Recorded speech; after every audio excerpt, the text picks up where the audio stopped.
So tell me your name. Chris Roberts. Chris Roberts. You're going to have to forgive me. I've been told that you are somebody in the music industry, and on good authority. And but I'm not from here, so. But I like music, and I know a lot of musicians and stuff, so I'm hoping to get to know you as we chit-chat. But I wanted to start here. So under the notes for this calendar event, this podcast we're filming, we have a mutual friend in Susie, right? Yeah. Susie. She's been working with me now for about 6 months or so. And she puts notes in for people in the thing, and it says he's in the Chris LeBlanc band, which is amazing. I met him the other week. Plays with Josh Garrett, don't know who that is, and Tyron Benoit. I've heard that name before, which means he must be big for me to have heard about it. But what I wanted to talk about is he calls Susan his wife, even though she's old as.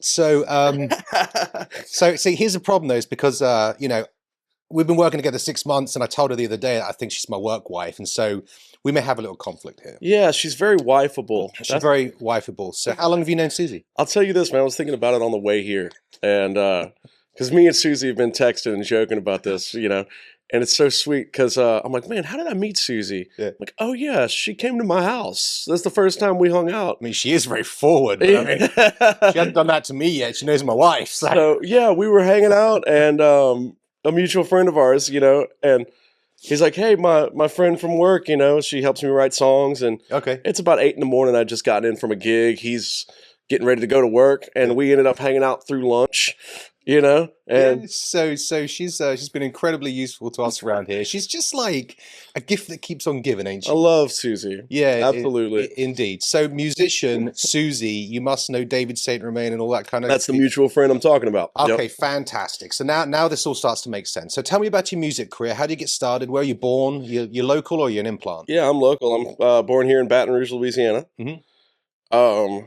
Long story short, I started playing shows at like the age of 12, 13 through a local program here that was very new at the time. And got to give a shout out to brother Doug Gay, Baton Rouge Music Studios. Yes. And they had a program called the Young Band Development Program. I was one of the first students there. Nice. They're still teaching kids to this day, awesome. 20 years later. And so 14, I started booking my own shows. By 16, I was, playing in local cover bands, and 18, I was on tour, Wow. So it just all kind of happened quick. So what's your instrument? I play guitar and bass mostly. And bass. Okay, because Susie was telling me that you're an excellent bass player. Apparently you have a unique style. Do you know that? I wasn't aware. Yeah, she says you play very, like most bass players will play like, kind of hard plucking, and you kind of finesse that instrument, but you have an amp that kind of amplifies that sound. How would you describe the kind of... your sound, I guess. Well, I usually, I live by the thing of I let the amp do the work. Turn up loud and play soft. All right, cool beans. Yeah. So you said 12, you got into this program, or was that when you picked up the instrument for the first time? No, I was I was messing around with the guitar since I was 6 or 7 years old. Family influence, or just you stumbled across it? How did you meet the guitar? I got a guitar for my birthday, I think, when I was about 3 or 4 years old. Yeah. And it was just a little acoustic guitar.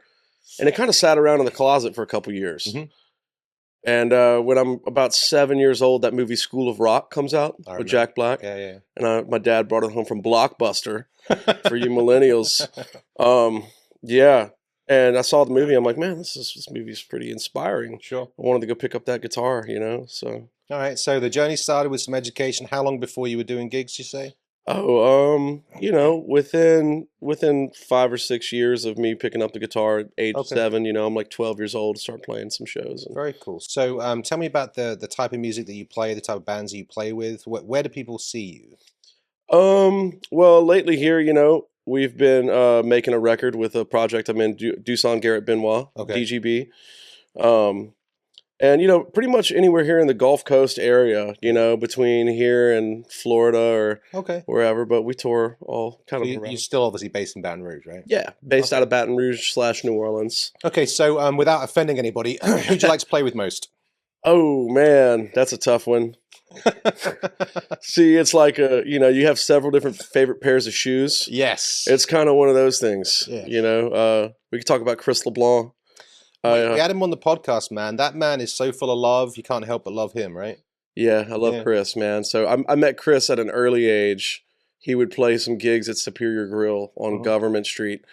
And as a kid, I'd walk in and see Chris, and I knew something was different about the way this band sounded. And they're a bunch of rock and roll looking dudes, and just had this big sound, man. And I was like, I would just kind of wander off from the table with my parents, just hope that big bald headed dude is playing, and go watch Chris. And one day I asked him, hey man, I play a little bit. I'm probably 12 or 13 or something. He said, well, come on, get on stage with me.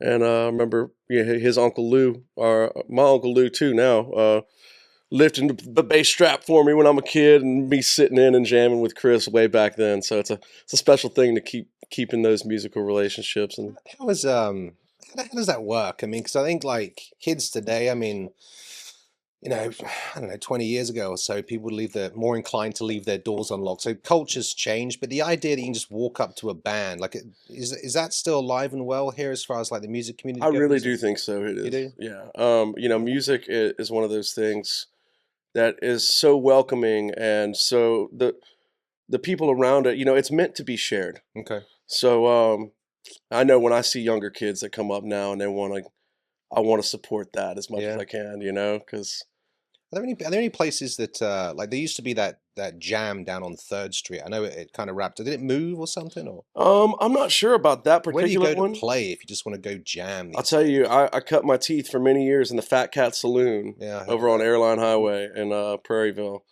And it's a really cool club. I was in there way before I was legally should have been in there playing gigs, but they do an every Sunday night jam session there. And it's from 7 to 11. It's a really cool a great way to meet musicians, play with other musicians, or just get your feet wet if you're, maybe you play a bunch at home, but you never go out and interact. Okay, so guitar is your instrument, right? How many guitars do you own now? Oh man, 20 something. 20 something. And how do you go about picking a guitar? If you go to where do you buy them from? I mean, most people go to. Well, these days I have deals where I just usually order them online. Oh yeah, dude. Okay, so this is next level stuff. So what kind of shows do you play? We do festivals. We do dinner time shows. I love how humble he is. Has he played at like Jazz Fest or something like that? I mean. I've done Jazz Fest a dozen times. Festivals and stuff. You play Jazz Fest. It's awesome. Yeah, we're actually getting ready to do Jazz Fest this year with my good buddy Jonathan Boogie Long. Yeah, it's an outfit that I used to play with and tour with for years, and he's pushing this year, isn't he? Yeah, I just kind of got back in the bass chair with him, so that's very cool. It's exciting. Cool. Did I see you in his music video? He's been putting out. That's correct. You did see? Yeah. Oh, that's a small world, man. Yeah, man. Baton Rouge is a small place. It really is. There's this. So I was born in England, right? And so there's this 6 degrees of separation rule. Okay. So you're never more than 6 people away from anyone in the world. And I've found that to be somewhat true. Absolutely. In Louisiana, it is literally 1. Absolutely. It's literally 1. Yeah, I mean, I literally, I was on the road this summer and I got an opportunity to go play some shows in the Virgin Islands. Yes. And so I get there, and the first person I meet on the beach is from Baton Rouge. That's hilarious. Yeah, I'm always surprised. One of those places that you'll bump, like in New York, in Central Park, I bumped into a group from Monroe. Like Monroe, right? They're a traveling bunch. They have their airport there and stuff. And us Louisianians, man, we stick out like a sore thumb everywhere we go. I guess that could be said. So what is the so if you play bass and guitar, like what's your relationship with your instrument? I mean, is it I had Wayne Toops on a couple of weeks back, and he's like she was my first, he's accordion. It's my first love. I make love to her. Like, oh, that's funny. How would you describe your relationship with your instrument? Oh man, for me, the instrument is somewhat of it. It's something you sweat on a lot. It's something that you hold all the time, So for me, it's more of like a totem. I've always tried, and I'm getting a little philosophical here, but it's like I feel like we are the instruments. It's just kind of a tool to me. Now I have favorites, for sure. Ones that are, but they're mostly the ones that just don't get in the way. That just kind of let the music come from me out into. So how does that work? I mean, you're speaking to a non-musician. I have some kids, and they're all interested in music. They're actually, I've started to try and thumb away on a piano because my 9-year-old is crushing it, which is amazing. That's awesome, man. So I mean, I enjoy watching music. I enjoy listening to music, live music especially. There's something magical about how the vibration fills the air and kind of flows through you and stuff. Like, how do you experience music when you're playing a live show? Oh man, the people have a big part to do with it. Yeah. They play a big role in the exchange that happens between the band and the audience. I mean, otherwise everybody would just be playing at their house, you know. And we kind of Sure. felt a little bit of that during COVID. Yeah. It was fun, and then I realized, man, I should just invite people over here while we're live streaming. And then it's like, okay, I'm just trying to simulate an actual performance at a show, you know. I had these people at my house hanging out. COVID, you started live streaming. Tell me Yeah, about that. it was interesting, man. You know, I was never I'm kind of right before the generation of content creators, where when I started playing gigs, it was just about going and playing gigs. And it was the first time I ever turned the camera on myself, Mm. you know. And it was interesting. We sat in the living room and played the first time, the cell phone's right there, and then about an hour into it, we ended it and we looked and we have all this support from everyone, and it was beautiful. But I felt like I stole something. You know, like I just got paid, and I don't really play too much music at the house. I'm either always in a session or at a gig. I grew up, we kind of grew up playing for people, Yeah. So COVID definitely, it made me realize that I had needed it, So, warm bodies, I mean, I think I don't know I don't know what it is about music, but it's almost tribal. Like it's, when you think about a period of your life, it's always connected to a song, or a song can inspire a memory like that. Absolutely. You ever think about that? So like in that moment when you're live streaming, initially at least, there must feel like there's a disconnect, because if you're in the For presence sure. of people and there's an energy, like can you talk around that? I don't know what I'm trying to ask. Yeah, absolutely. It feels like at first, you feel like you're thinking about what you're doing. Mm. Okay, you're playing, but you're like, okay, and then as you keep going, man, that all those thoughts just kind of disappear, and you're just kind of floating in music Zone. if you're doing it right. I You're in the think zone. there's no thoughts. It's just there, and the people definitely help that. And in different situations, it's different. You go to a restaurant and play an evening gig, and you're looking at the baby that's crying over at the booth right there, and there's things that can take you out of that musical place. But that's kind of, I think, what we're all trying to achieve, is just that place where music exists. You see. You have a unique look. Oh, okay. Yeah. So are there's actual dreadlocks? Yeah, they're glued to the hat, actually. Really? No, I'm joking. they're awesome. When'd you go dreadlocks? Oh man, so 2012. Yeah. I only answer that question for people I like, stupid. Why? I mean, it looks fantastic. I love the look, but like, Thanks, what man. inspired it? Were you like on a trip or a gig? Yeah, or I something, was or what? actually. I was at a festival in Suwannee, at the Spirit of Suwannee Music Park. It's in Suwannee, Florida. Okay. And I started growing my hair out. I didn't have a hairbrush, I was camping for 4 days. Okay. And I had one little dreadlock in the back, and I just kept it. Right. And I looked up how you do it, and it said you got to use ivory soap, the bar. Okay. It dries it out, and just rip them and do it for years. First few years, it looked not good. Right. But it's all natural, man. It's been shit, man. It's 14 years. That's awesome, dude. It looks great. Yeah, Looks thanks, great. brother. Yeah. So as far as gigs go, like, what's your favorite show that you've played, or I guess there's a list of them. So give me like highlights. Oh wow. And why? What was it about the show that made it special, do you think? There was a festival that used to happen all the time in Homa called Voice of the Wetlands, and this will kind of segue us into talking about the Doosan Garrett Benoit record with Tyron Benoit. Okay.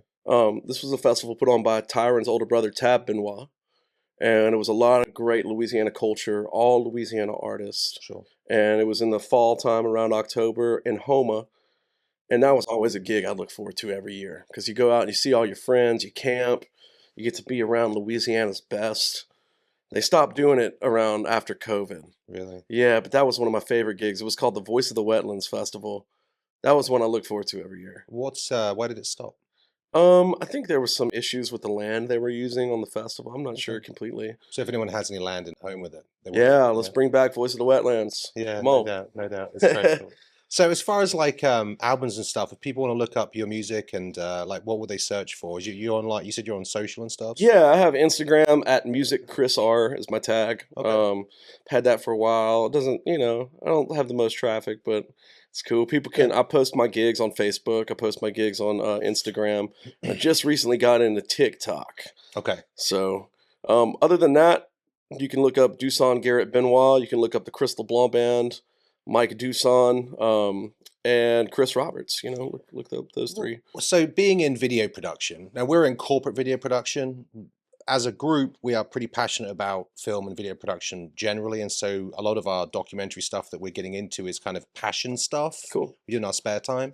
But what's your relationship as a musician to like video? We live in a world where it's prolific, right? Yeah. And social media is a thing. Like, I guess what's your take on you mentioned going through COVID and stuff. Yeah, dude. To be honest, I'm still kind of confused about it. Right.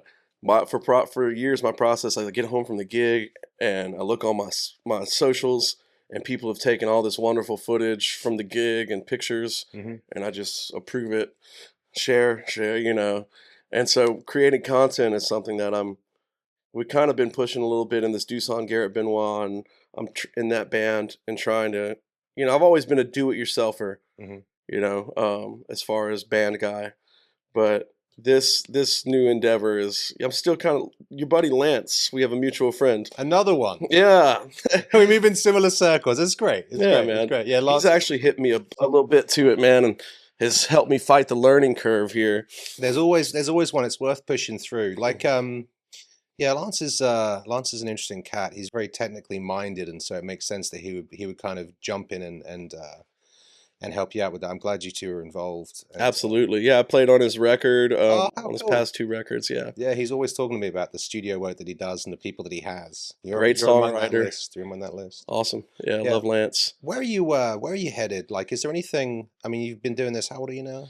I'm 30. I've been doing it for 15 years professionally. 15 years. Where are you Yeah. headed? What's the future? You got a plan, or you just enjoy the ride? Yeah, man. I kind of to the gig tonight at LaBerge, Chris LeBlanc Band. Yeah, Just the next gig. just the next gig, man, and making records. Yeah. I want to spend more days than not with a guitar in my hand and around loved ones and friends. That's what makes it, man. That's very cool. So Very cool. yeah, Awesome. Well, listen, man, I appreciate your time. I'm glad Susie introduced us, and I know that absolutely. if we can't be moving in circles that tight and not see each other again, so I'm sure we'll bump into each other. Absolutely, man. Now I know who you are. Great to talk to you, brother. Appreciate you, man. Too. Yeah, you're right. All right. Cool.